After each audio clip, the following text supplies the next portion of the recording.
کان کا نصاب بیان کرتے ہوئے نبی پاک صلی اللہ تعالی علیہ وسلم ارشاد فرماتے ہیں وفرض السمع تبع للکلام.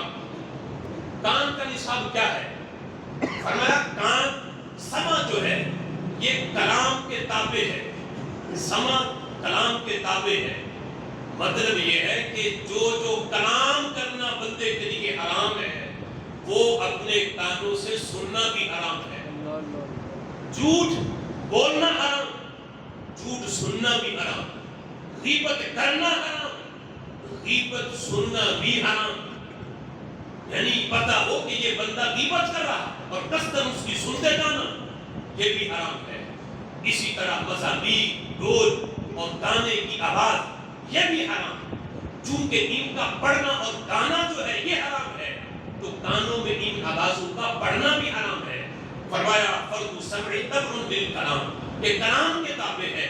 جن کا بندہ زبان سے تکلم نہیں کر سکتا، کلام نہیں کر سکتا، اپنے کانوں کو محفوظ رکھے کہ وہ آوازیں بھی بندے کے کان تک نہ پہنچے. حضرت عبداللہ ابن عمر رضی اللہ تعالی عنہما ایک مرتبہ سفر کر رہے تھے تو کان کے اندر مزامیر کی آواز پڑی تو آپ نے فوراً اپنے کانوں کے اندر انگلیاں داخل کی، کان بند کر لیے اور تیز تیز قدموں سے جہاں سے آواز آ رہی تھی وہاں سے دور چلے گئے.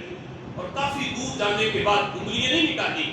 اپنے غلام سے پوچھتے بتاؤ یہاں آواز آ رہی ہے یا نہیں آ رہی؟ اس نے کہا کہ نہیں اب یہاں نہیں آ رہی. پھر انگلیاں باہر نکالی تو پوچھا کہ اتنا، یعنی آپ قصداً تو یہ کام نہیں کر رہے تھے، اچانک پڑ گئی تو اتنا اہتمام کیوں؟ فرمایا اللہ نے ہر عضو کو ایک طہارت دی ہے اور مزامیر کی آواز ایسی ہے کان میں پڑ جائے تو کان کی طہارت اس سے متاثر ہوتی ہے.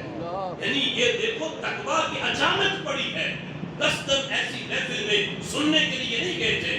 اور وہ غور کریں کہ جو قصداً موبائل پہ لگا کے سنے یا قصداً ایسی محفل میں جان کے مذہبی اور اس قسم کی چیزیں اور اس قسم کی آوازیں سنیں تو اس کی کانوں کی طہارت کا پھر کیا حال ہوگا. فرمایا اگرچہ قصداً نہیں سن رہا، اچانک پڑ گئی، لیکن اس سے بھی کانوں کی طہارت متاثر ہوتی ہے.